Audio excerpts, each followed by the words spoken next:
What is up, ladies and gents? Welcome back. I'm Rick, and today we're revisiting the topic of psychedelic shamans. But before we do, I wanted to invite you to explore a new way of thinking about this. A new way of looking at these shamanic healers. If you were seriously trying to figure out just how credible and authentic these individuals are, or how you can weed out the frauds and charlatans from the real deal, and the short of it is, you can't. There is no method of discernment. A few years ago, I heard a phrase going around the online debate circles. It's called Poe's Law. It's not an actual law like Newton's law of motion or anything, but Poe's Law basically states that it's impossible to tell the difference between an extremist fundamentalist and somebody that's pretending to be one. For example, let's say there's an individual that truly believes that they receive psychic messages from a 100,000-year-old spirit entity that dwells in the Zipton 22b nebula. It would be impossible to tell that person from a slick con artist that's just saying that to get attention or for financial gain. And so when it comes to these shamanic healer types, I pose the exact same question. How do you know? What's the difference between somebody that spent years studying spirituality and shamanism versus somebody that spent years working on a very convincing act? We may think we're wise and have been around the old block enough times to know a counterfeit bill when we're holding one. But if this person is saying and doing the same things that you yourself see as enlightenment because you agree and believe in very similar spiritual values and ideals, then it's going to be very tricky sussing out what could be the aforementioned very convincing performance. Psychedelics open up a very special region of the brain, and when you're locked into a beautiful trip and forging that deep, profound connection with the universe and your own higher consciousness, it is an unforgettable moment of unbridled spiritual bliss. There is nothing like it. And for us broken people dealing with wreckage from the past, it is true peace and healing after a lifetime of pain and sorrow and regret. It speaks to you in a way that feels like a direct link to the greatest of all mysteries. And in that moment, you are 100% convinced that it is the truest of all truths and the wisdom at the root of every religion that's ever been. It is the tree of knowledge. It is the fire of Prometheus, the songs of the Great Mother, the quest for the Holy Grail, and the secrets of the Philosopher's Stone, all wrapped into one. As you are jolted into this new stage of radical spiritual transformation, it is very likely going to be the most meaningful experience of your entire life. But here's the rub. If you don't properly integrate these visions and wonders, your ego will take over and integrate it in a way that feels most natural to it. As human beings, we all have a deep spiritual nature. But without ego management, we also all have the potential to develop a deep spiritual narcissism and maybe not even realize it. Your ego will tell you that you've been selected by this divine presence and have been guided towards a new life mission, or that you're connecting with the universe in some profound way that very few others can. That you are Hermes, chosen by Zeus himself to act as an intermediary, passing messages from the realm of the gods to the realm of man. And of course, all of these things have the potential to be harnessed in a way that can bring some much needed positivity into this world. But without ego management and proper integration, you will develop delusions of grandeur and a sense of spiritual superiority and bring that crap into this world instead. And as we've already discussed, if someone is saying all the right things, it can be really hard to tell the difference. Because of the breakthroughs in mental health treatment, psychedelics are more popular than ever. And as an inevitable byproduct, we've become inundated with shamans and healers of all stripes and colors. It is the era of shaman cosplay. Fans and enthusiasts adopting the attire, the speech patterns, the songs, and the customs of what shamanism means to them. So let's check out some clips and ask ourselves, how do we know? Everyone, meet Brother Shaman DULI, aka the Beantown Shaman. During this guy's 1 hour talk, he did say a lot of things I agree with. Stuff about Buddhist principles and healing trauma and being a better person for the benefit of all humans. But man, he also gets really out there. And he wastes no time getting straight to the theatrics. Mr. Dooley starts his hour off first by sipping on a little something.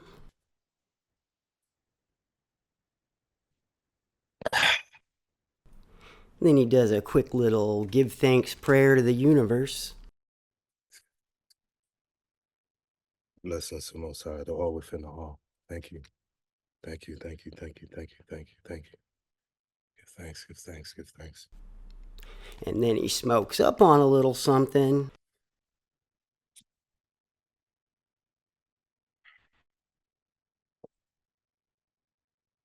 Okay, so far so good. I myself do all of those things. It's this thing he does with his head right here that comes across as performative or like he's getting into character.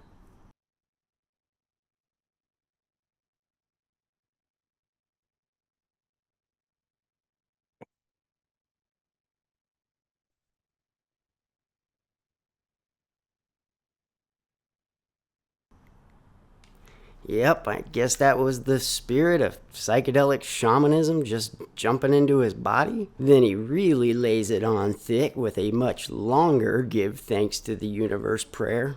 For the heart that beats. Thank you for all the natural elements. Thank you, Great Spirit, the all within the all.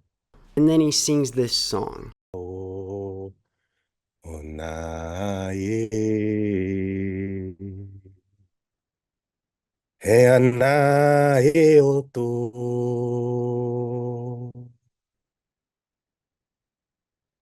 Onaye ayata oko.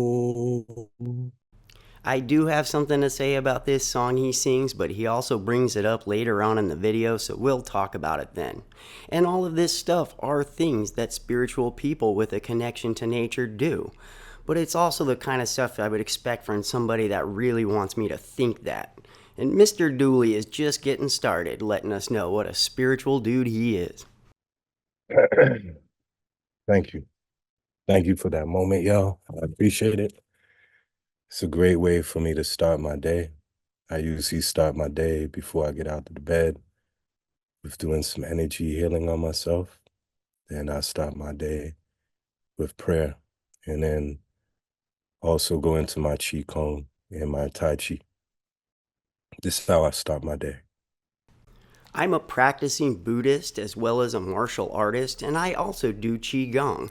I just leave the Qi energy part out because Qi energy isn't real.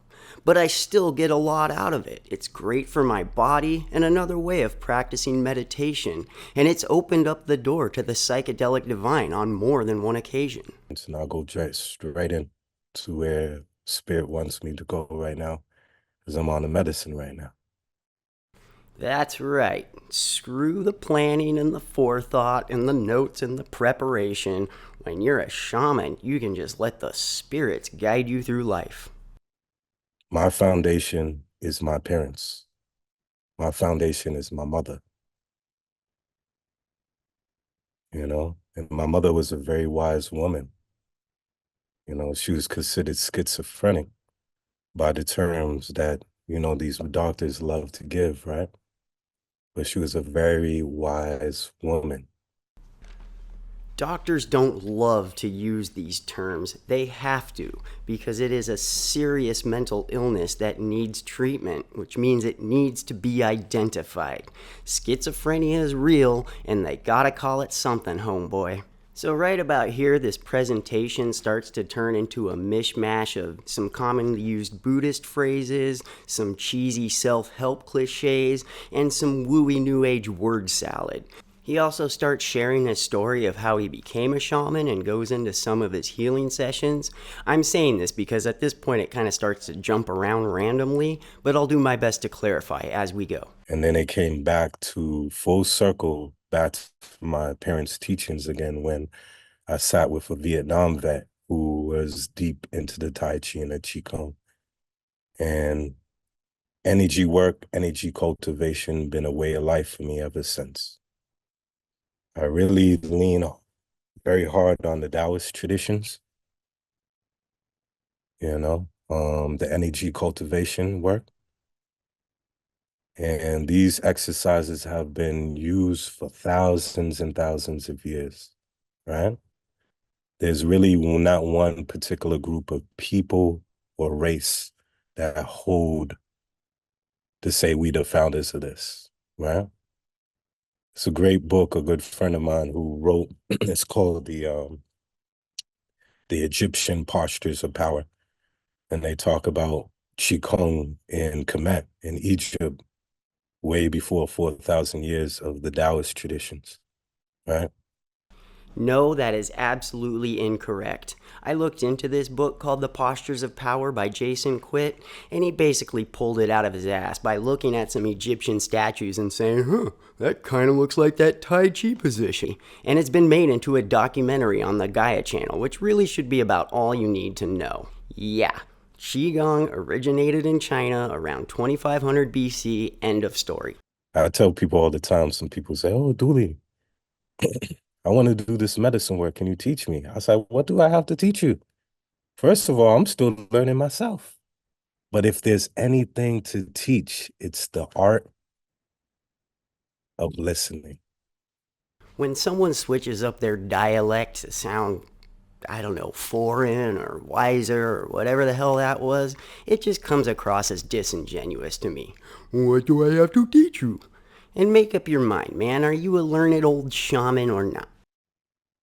When you're in ceremony, it's like if you're like in a surgeon's office, and you're doing a heart surgery, you have to have that much focus.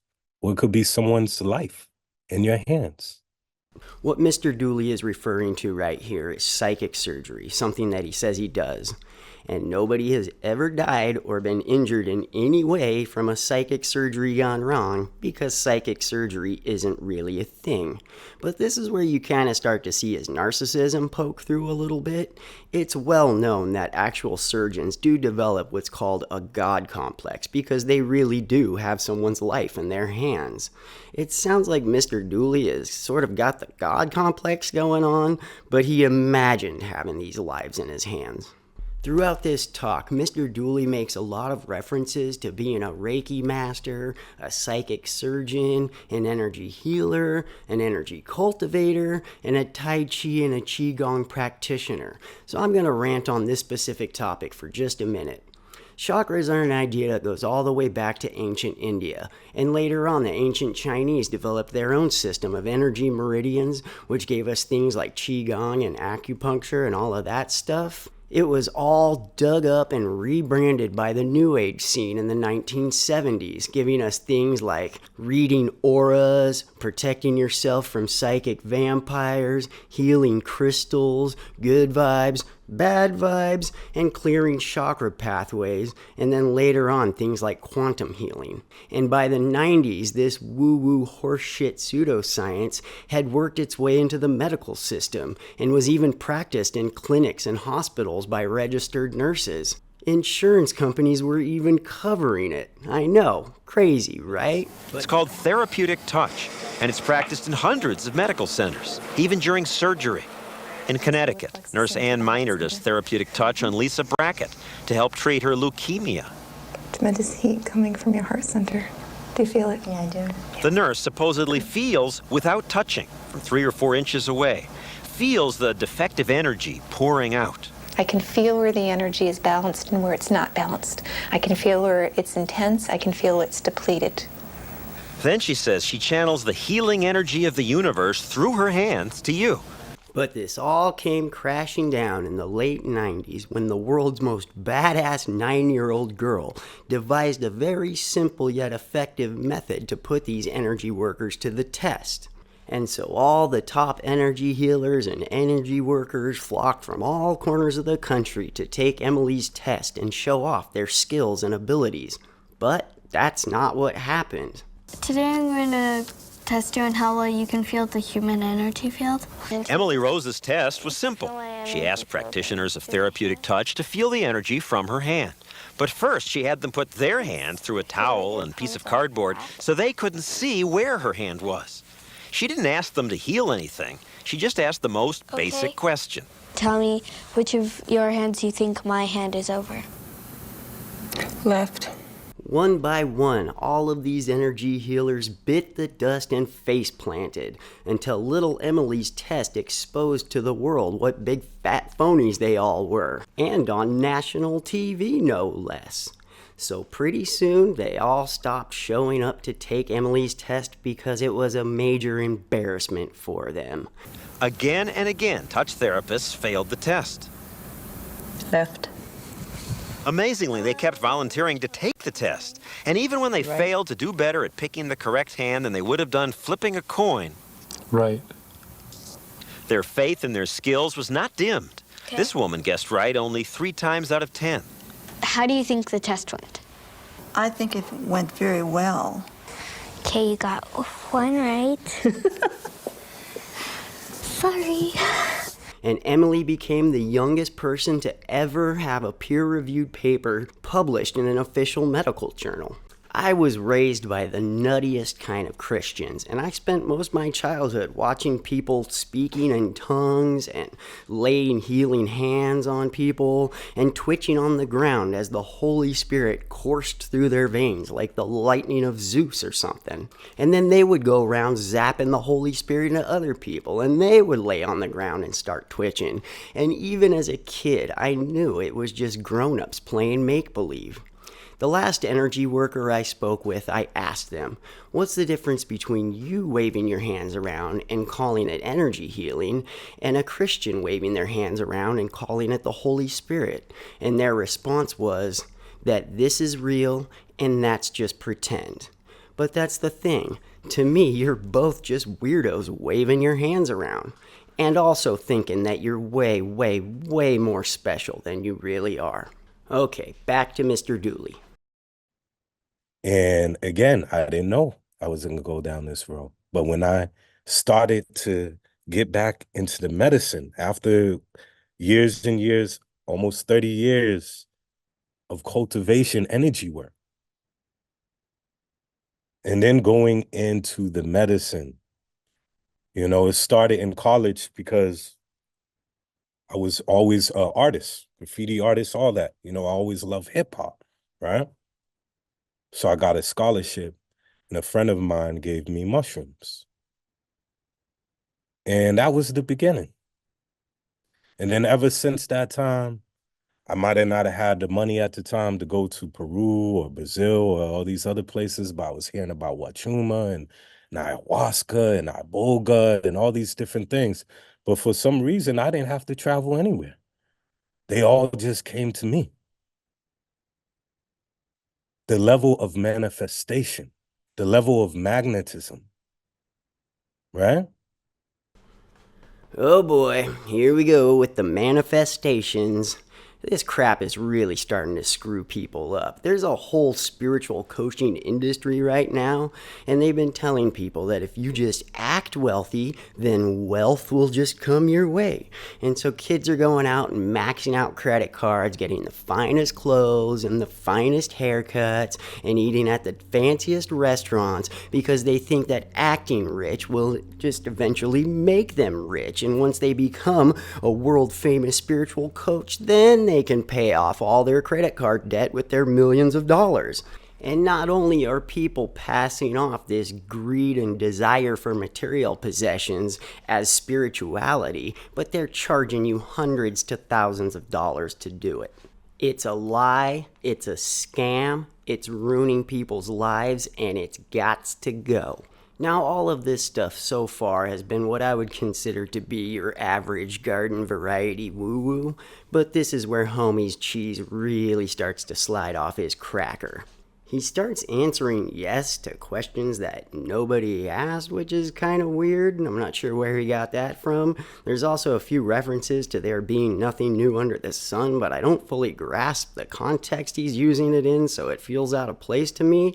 But like I said, hang on tight, because things are about to get weird. Anna and all these other great people that came along, and they say the 5-gram heroic dose. We're talking about a man that's like, hey, we going in 40 grams and up.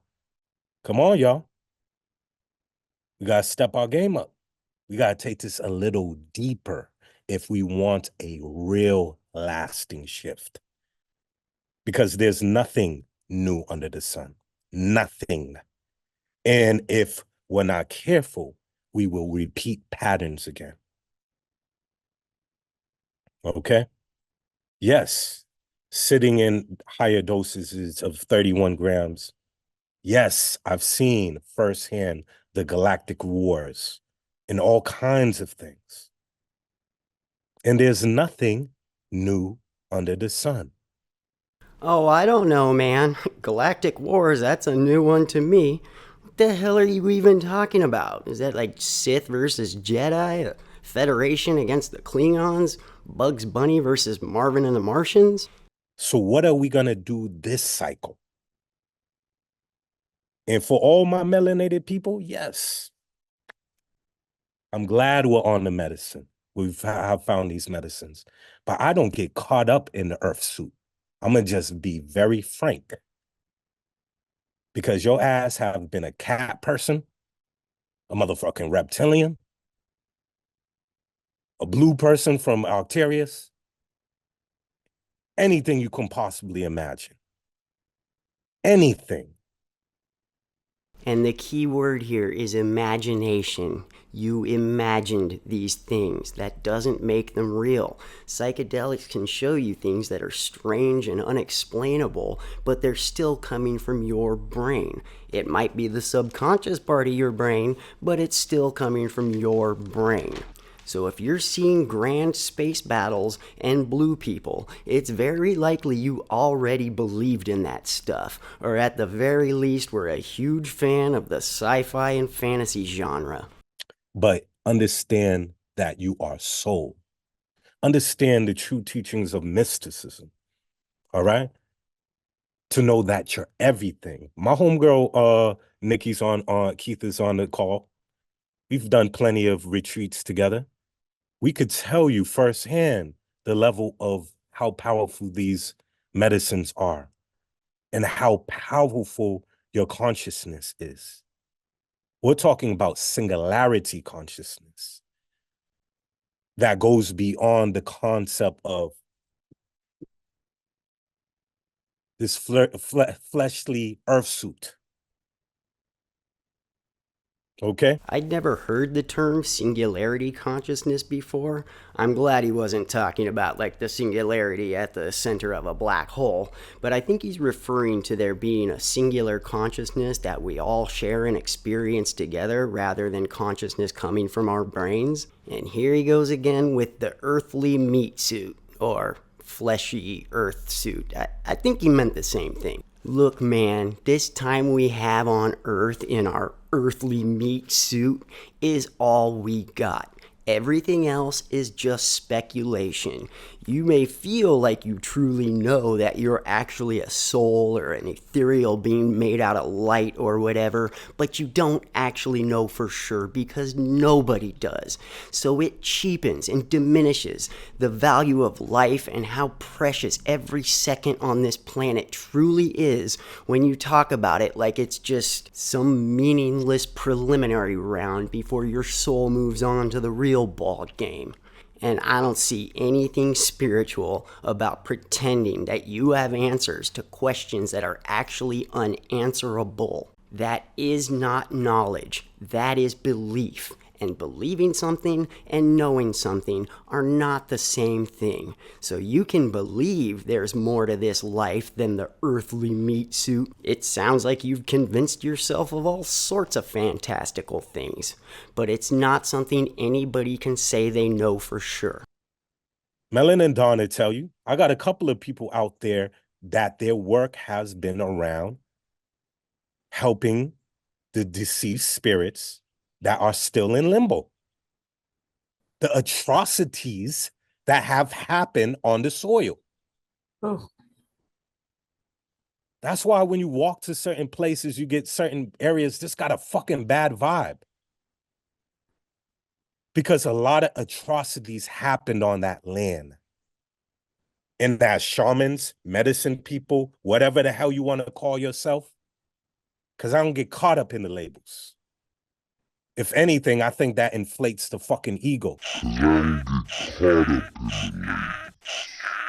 Oh, sweet irony!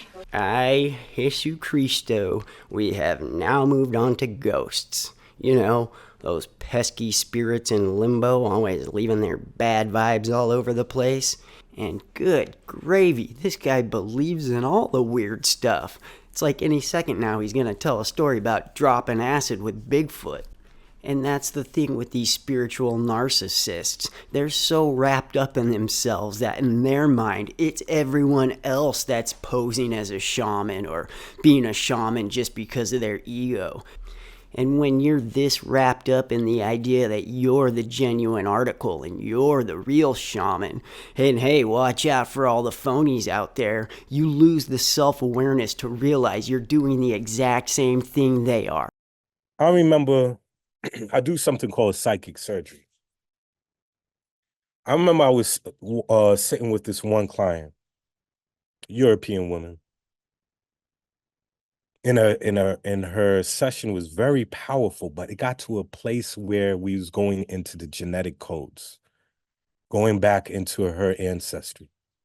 And yes, they showed me that her family were lynching Black people. Now, you have to understand the level of Zen. And when I said going back into that, like a surgery room, right? Like the doctor in the surgery room, can't not let things even sway you for a second. Just because you come in this melanated flesh and you're seeing that on the other side, I could not let that rock me.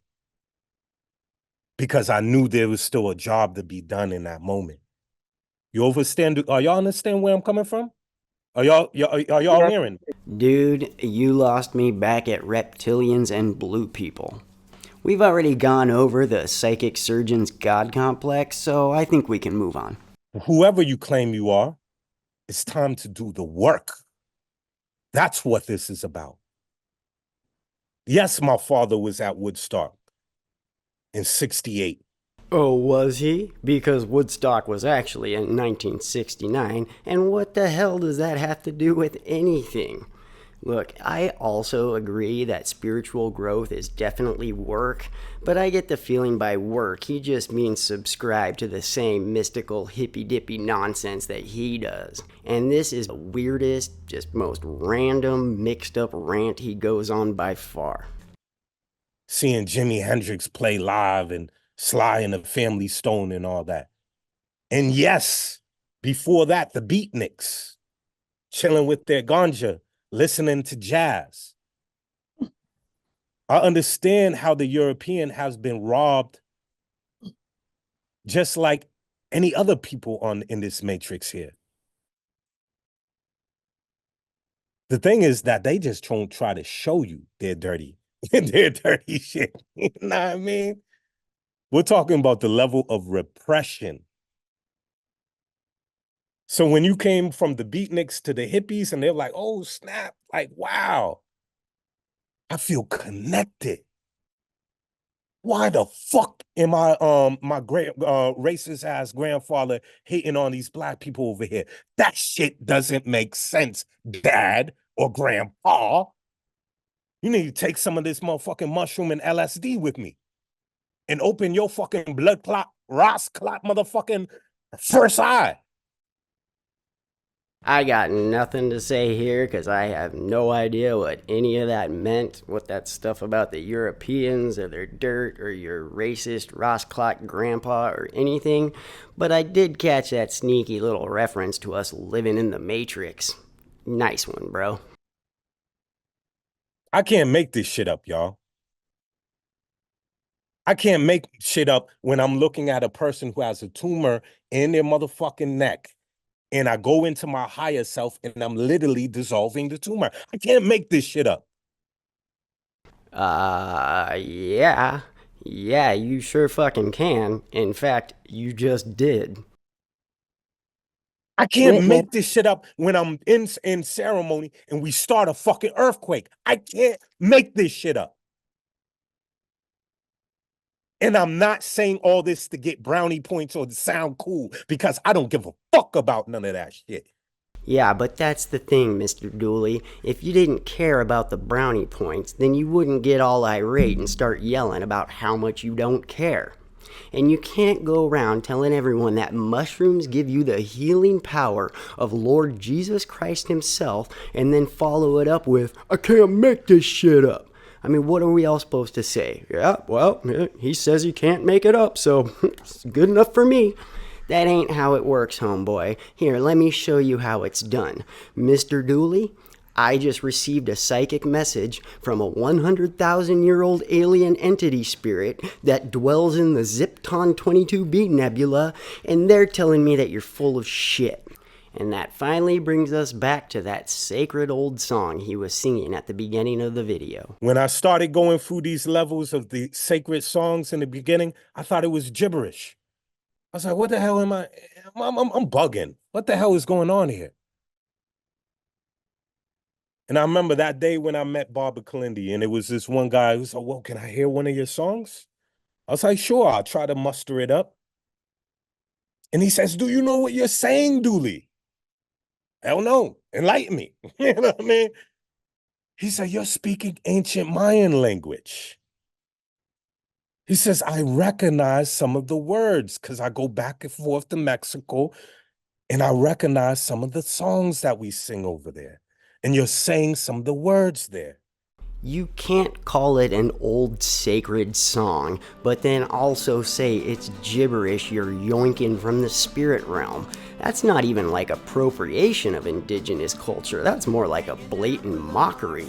But this guy wants us to think that he's so in tune with the spirits that ancient songs in languages he does not speak just flow right through him, when in all actuality, he's pulling it from his ass.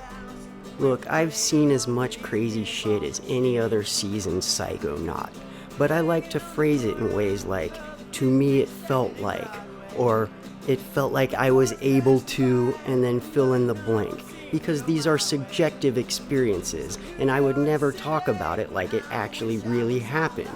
For example, I've had many experiences where I felt like time had stopped, or I stood outside of time, or I experienced all of time at once like Dr. Manhattan. But I would never come back to this reality and start telling people that I'm a time traveler, or that I've used my mind to master time in some way. And sure, when I'm in the realm of the gods, yeah, I play by those rules. But when I'm back here in the realm of mankind, I play by these rules.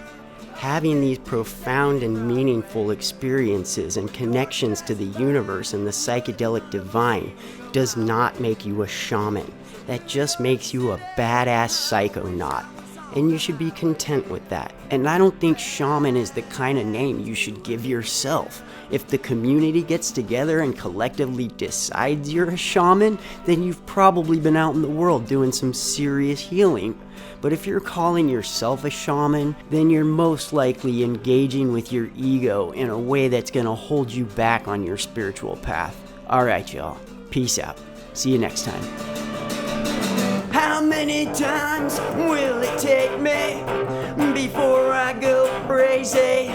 Before I lose everything with something burning deep inside of me? Ran into 3 Puerto Ricans. These girls took us to the poorhouse. I don't wanna be alone again.